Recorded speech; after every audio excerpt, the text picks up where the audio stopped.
Hey YouTube, how you doing? Kevin here coming at you. This video right here is not about equipment, bikes, or fun stuff actually. I want to implant some stuff into your mind, into your head.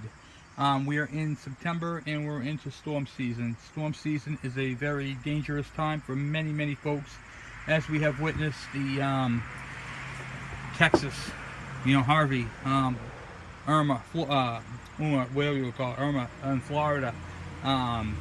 And the devastation that all these storms have been bringing. So I wanted to go over a couple of things with you guys. Now is a great time to clean up projectiles in the yard, anything and everything that is not bolted down, screwed down, or tied down is a projectile. That's the first thing I want to talk to you guys about. So make sure you have everything cleaned up, because these things, anything can go through. This is a flasher for a moped, okay? And this right here, and even 30-mile-an-hour winds, if a gust picks this up, it can literally go through a window, go through right straight through a window. So, and that can hurt, especially with flying glass. So keep that in mind. Also too, in storm season, you want to get with your neighbors. I got neighbors all the way around me. What do you call it there? You want to make sure that you talk with them. You guys get on a plan. You guys have each other's phone numbers, and you guys have a way of communicating. And if one person is down, that they're able to come over to your house at any given hour. And back at them, you can go over to theirs. That's the lamprey. They took the dam out. It's way out in the back there. I will show you this. That can easily, well, it has flooded. It's actually come up to the edge of that garage at one point. But that's when they had the dam in there in a bad storm, Hurricane Bob. So I obviously have a lot of stuff picking up. We are threatened right now with Jose. It's not really going to be projected to be a bad hurricane here, but nevertheless the threat is real, and hurricanes are very unpredictable. So no matter what their model says, their model can tell you which direction it's going in, but it cannot tell you what the damage is going to be. And that's pretty serious. So get with your neighbors, get with your family, come up with a plan, and definitely work together. See, this is the lamprey right here. It's a beautiful river. And I mean, if you put a little boat in there, I think I told you guys in one of my other videos, you can take this, go that way, and you go right to the park. You go right underneath the bridge and everything. But as you can see, we got, the yard is picked up. We share the yards and stuff like that. But I have a lot of stuff that I'll be picking up this weekend, because we're supposed to have a hit on Tuesday. Tuesday or Wednesday, I think it is, if we're going to get it. It's not certain which way it's going to go, but it's heading up towards New England way. So you want to monitor that type of stuff. When you're outside, see these acorns? Those are also projectiles. I'm not saying pick those up, but you got to be careful when you go outside in a hurricane, because those right there can hurt. Those can be picked up and hucked at you. So, and those right there sting. So, yeah, I had the generator. I did the generator video right there. So I got to pick up all, not the cinder blocks going to fly, but you want to keep them close to the wall. Okay, like the bikes and stuff like that. But I want to show you a couple of things. You guys know, obviously, about canned foods and stuff like that you guys should have with you. So I'm going to show you a couple of other great things that you should have on hand. Obviously, I've got generators. I've got plenty of power. My neighbors also have generators, so we're all set with generators as far as that's concerned. They got generators over there. I got 3. One of them's going to be done today on my next video. I'm waiting for that part to come in. But we call it there. Let's go in here. I wanted to show you guys something. Don't mind the mess. I'm going through stuff right now. I got camping stuff everywhere. Okay, these right here are non-slip grip Rayovac. Rayovac has been making flashlights for about 2,000 years. I think Jesus Christ himself owned one of these. I swear to God, these are like the best brand ever. And I don't know how good the batteries are, but the old Rayovac batteries used to be red. And I'll tell you right now, they lasted. I mean, you could not kill those damn things. Anyway, these guys have a great product. And these right here are LEDs. Now, why is LED better than a regular bulb? Because they last so much longer. An LED barely burns power. And basically what I like to do before a storm, I like to run around the house and grab as many flashlights as I can. Everything from regular cheapies. These are cheap. You can get these anywhere, real cheap. You don't have to spend a lot of money. And go on here. These things are bright. I'm not even gonna flash it at the camera, but you can see how bright it is. These are headlamps. These go over your head, and you can do that. I have this style light right here. Oh, that was bright. You can do it. It clicks both ways, and this thing's cool because it has a hook, and you can hook that onto a ceiling fan blade, and it will light up pretty much the whole room. So you want to have stuff like that. Matches, candles are always a plus. Make sure you have plenty of candles.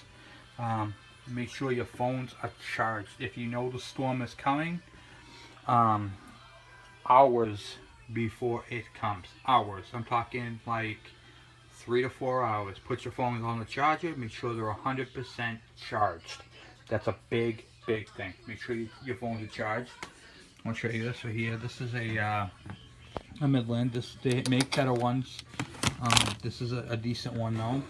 We picked this up. This also runs on 2 AA batteries, and this is a weather band radio, and I'm going to play it for you. Seas 2 to 3 feet. Monday night, east winds 5 to 10 knots with gusts up to 20 knots. Seas 2 to 4 feet. A chance of showers. Tuesday, northeast winds 10 to 15 knots with gusts up to 25 knots. Now, this right here is a weather band radio only. It does not do local radio. So you're going to want to have a regular radio. This is a NOAA, what's it there? NOAA, NOAA, approved radio. That right there is what you want. Let me see that. That's what you want right there, all weather. And this is programmable. You can program this right here for the perimeters that you want to watch. Like for instance, I'm at the bottom of New Hampshire. I'm in Epping, New Hampshire. So we have this program for Massachusetts. We have it on our state capital, which is Concord, and we have it for a couple of other areas in here. You can, I think it's up to 6 counties that you can program this up to, and it will automatically do that for you. A couple things I don't like is, I don't know if I like it or not. It hasn't kicked on by itself yet. So, and on the side there, that can show you switches in the on position, which it is. Weather radio. This right here is about 50 bucks. You know, 40, 50 bucks. And you can screw it to the wall. I like it portable, but you can screw it to the wall. We were going to mount it right here, right where the cabinets are. Kind of make like a radio station right there. And so there's that. Another thing I want to talk to you guys about, and these are cheap. You don't need a big one. This is what you guys are gonna like here. This right here, I'll show you this. This is called a power inverter. It does up to 400 watts. This is also a cheapie. This is made by, you can get this at Harbor Freight, Chicago Electric. Oh, got upside down. Chicago Electric. And it's real simple to use. It has 2 power outputs. 2 of those. Right there, and the USB for charging right there in the middle. And it's real simple. It hooks up to a car battery. So the only downside to this is you'd have to hook it up to a car battery. But you can definitely power things with it. Especially if the storm is over, and if you're not flooded, then if you can get out to your car, that's a great thing. I would recommend probably charging a car battery and then bringing it in. So you can call it there. I'll show you. I got a car battery right here.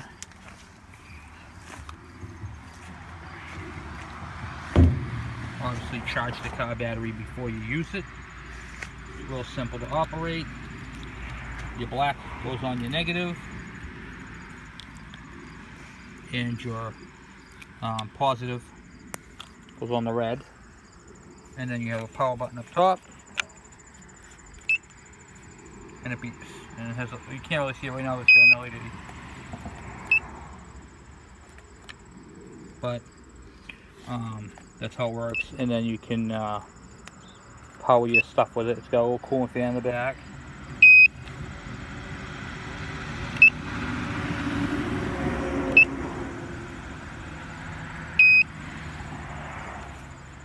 And that's pretty much it.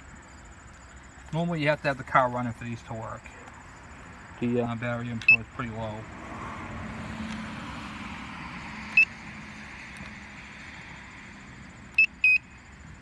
Yeah. But anyway, you guys get the idea. So you don't want to take that out. You have to have it on a car that's running. It detects that, the alternator.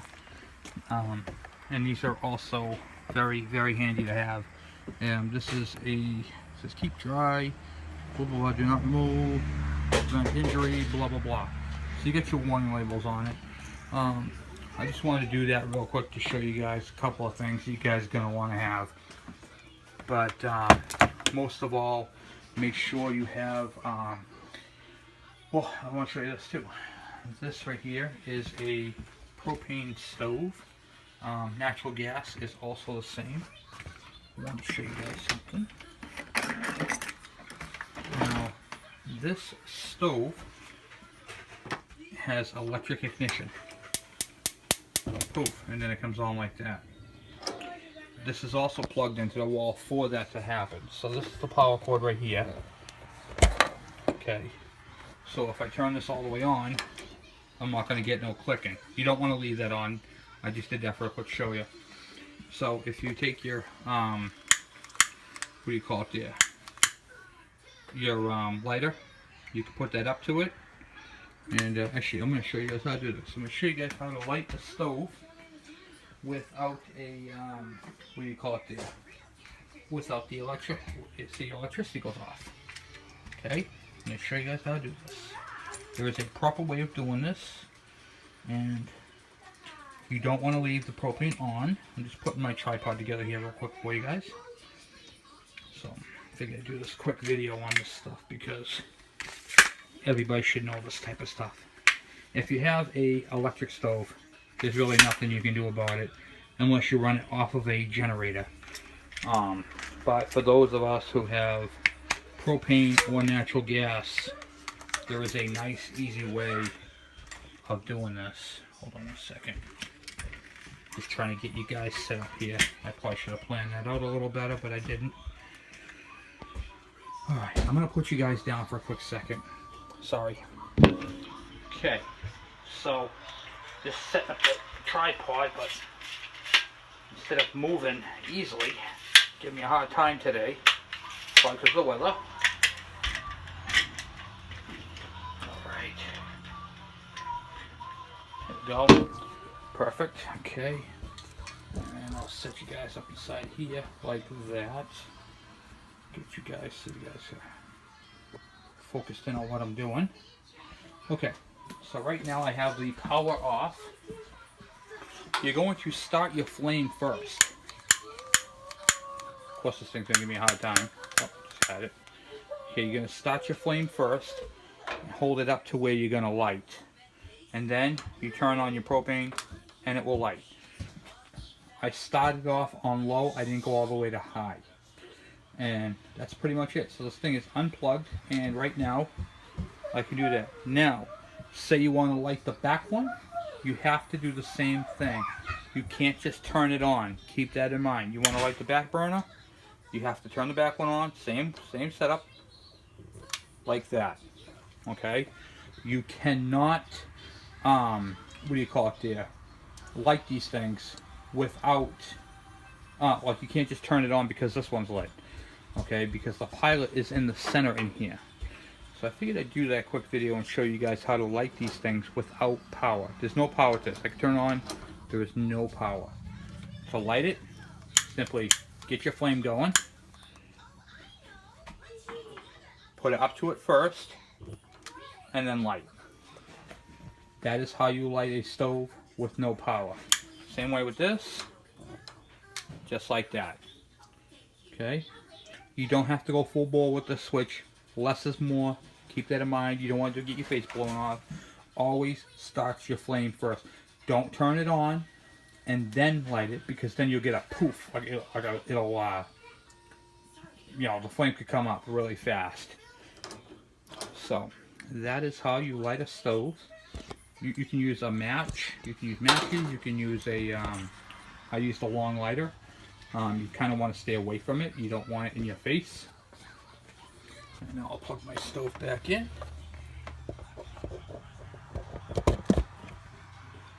And that is how you do that. And then you'll be able to cook.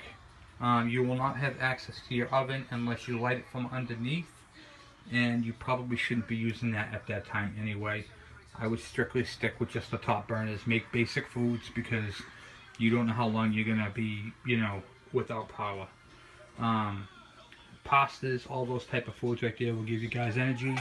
Try to stay away from the junk foods in a storm, unless you're having like a pot. I mean, they're okay to have, but you know, if you're going to be, if you know the storm is going to be a major hurricane, and they're predicting a major hurricane, you want stuff that's going to keep you filled and give you guys energy to help.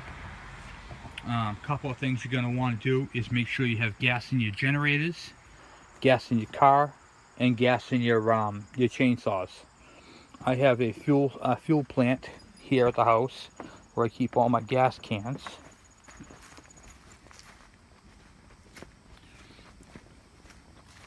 There's a generator. The pot should be in for that today. Right there. I have oil heat, so I can run that easily off my what do you call it, generator.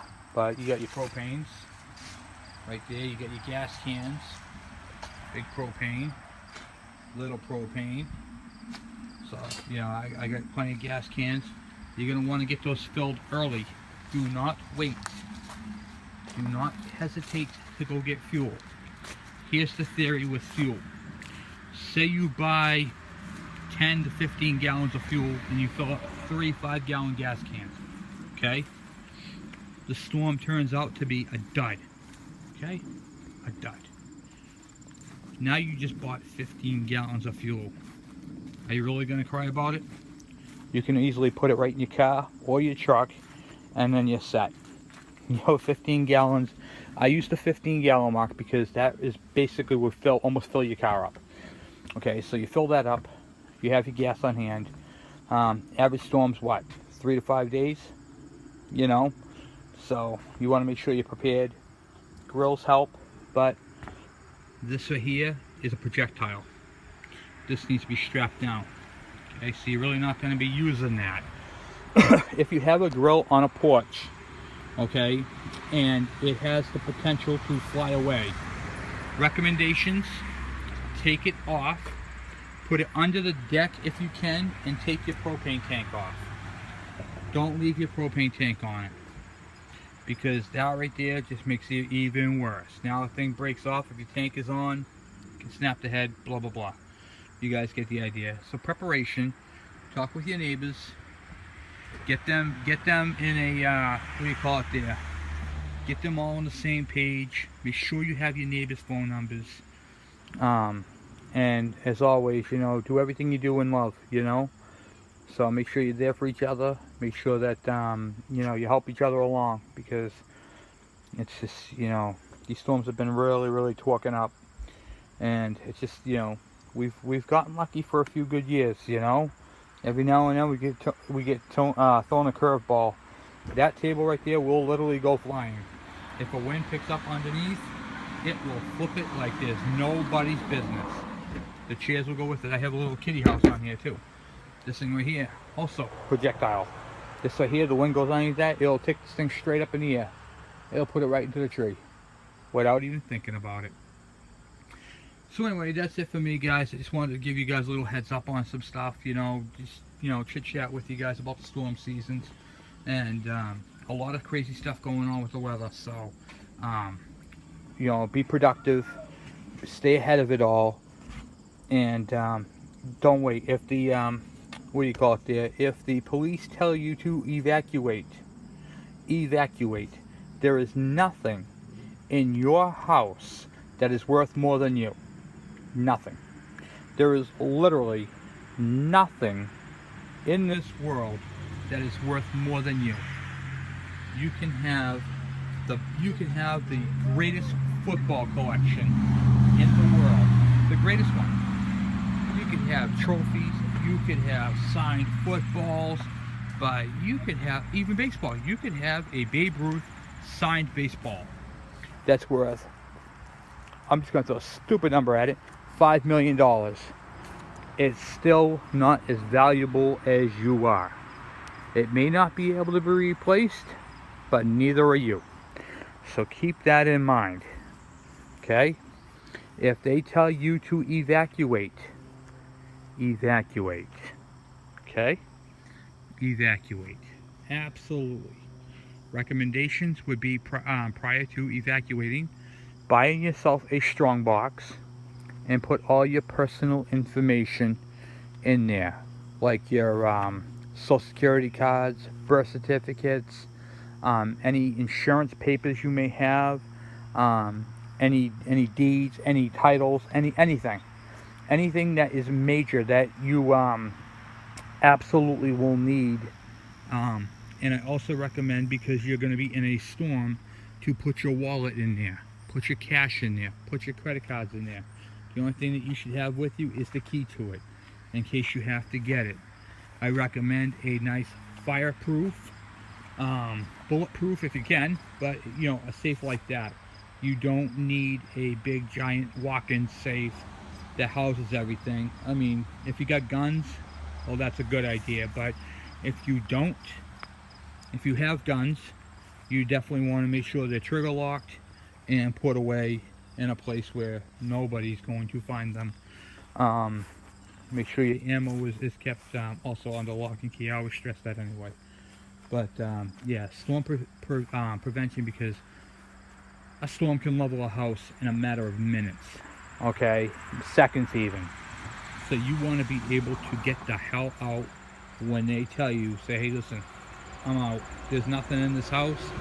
You know what, you can always rebuild. They say money doesn't grow on trees, but paper comes from trees, and guess what? If you've got a job and you're a hard worker, there's always a paycheck around every corner. Keep that in mind. You are not replaceable.